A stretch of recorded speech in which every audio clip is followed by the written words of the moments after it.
नमः। आज मैं प्रस्तुत करता हूँ प्रथम पाठ सुभाषितानि। पहला इसमें 6 श्लोक हैं। हम इसका अर्थ जानेंगे और उसका उच्चारण भी करेंगे। पृथ्वीराम त्रीणि रत्नानि जल अन्नम सुभाषितम मूढ़े पुष्पाणखंडेषु रत्न संज्ञा विधीयते। पृथ्वी में 3 रत्न हैं। पृथ्वीराम यानी कि पृथ्वी में 3 रत्न हैं, जल, अन्न और सुभाषितम। इसमें जल, अन्न एक साथ है। सुभाषितम यानी कि मधुर वचन। पृथ्वी में 3 रत्न हैं, जल, अन्न और मधुर वचन। जो मूर्ख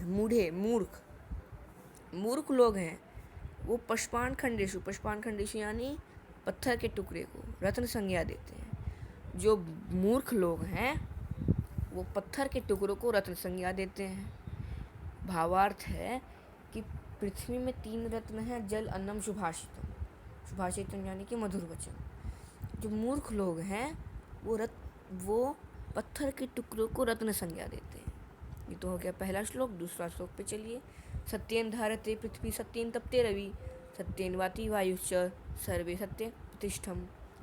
पृथ्वी ने सत्य को धारण किया हुआ है। सत्य से ही सूरज चमकता है। सोचिए, सूरज सत्य से ही तपता है। सत्य से ही वायु चलती है। जो हमको प्राण देती है ऑक्सीजन, वो वायु सत्य से ही चलती है। सत्य सबसे प्रतिष्ठित है, सबसे बड़ा है सत्य। तीसरे श्लोक पर चलिए। दाने तपसी शौर्ये च विज्ञाने विनयने विस्मयो न हि कर्तव्या बहुरत्ना वसुंधरा। दान देने में, तपस्या करने में, शौर्य में, विज्ञान में, विनय में, विनम्रता होती है। विनय मतलब विस्मयो न कर्तव्या। विस्मय यानी कि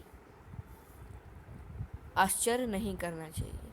अगर कोई दान देता है, अगर कोई तपस्या करता है और किसी का शौर्य और किसी की विज्ञान में सफलता, किसी की विनम्रता, इन सब चीज़ों पे कभी भी विस्मय यानी कि आश्चर्य नहीं करना चाहिए, क्योंकि ये धरती के रत्न हैं। अगला श्लोक देखिए, 5वां। धन धान्य प्रग्रेषु विद्या संग्रहेषु च आहारे व्यवहारे च तक्त लज्जा सुखी भवेत्। धन धान के प्रयोग मतलब किसी से धन लेना हो या किसी से को धन देना हो। विद्या संग्रहेषु च, विद्या के संग्रह में, च यानी कि और, आहारे व्यवहारे, भोजन के संग्रह में जो मनुष्य संकोच को त्याग देता है वो ही सुखी रहता है। ठीक है। धन ध्यान के प्रयोग में, विद्या के संग्रह में और भोजन के संग्रह में जो मनुष्य संकोच को त्याग देता है वो सुखी रहता है। अगला श्लोक देखिए। क्षमा वशी कृति लोके क्षमाया किम न साध्यते शांति खड्गः करे यस्यम किम करिष्यति दुर्जनः। क्षमा ने पूरे लोक को वश में किया हुआ है। फिर ये लाइन हमको बताती है क्षमा से कौन सा काम सिद्ध नहीं होता, सब काम सिद्ध होते हैं।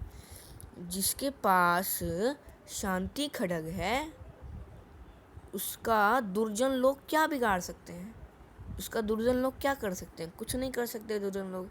यानी कि क्षमा करना बहुत बड़ी बात होती है। जैसे कभी युद्ध हो रहा है, किसी ने कुछ गलती कर दी तो किसी 2 राज्य में युद्ध हो गया। अगर किसी एक ने भी क्षमा कर ली, क्षमा दे दी उसको किसी गलती की, तो बहुत लोग मरने से बच जाते हैं, पूरा युद्ध रुक जाता है। इसलिए क्षमा बहुत बड़ी चीज़ है। इसका आप एक बार शब्दार्थ भी देख लीजिए, ये भी इम्पोर्टेंट होते हैं, एग्जाम में आते हैं।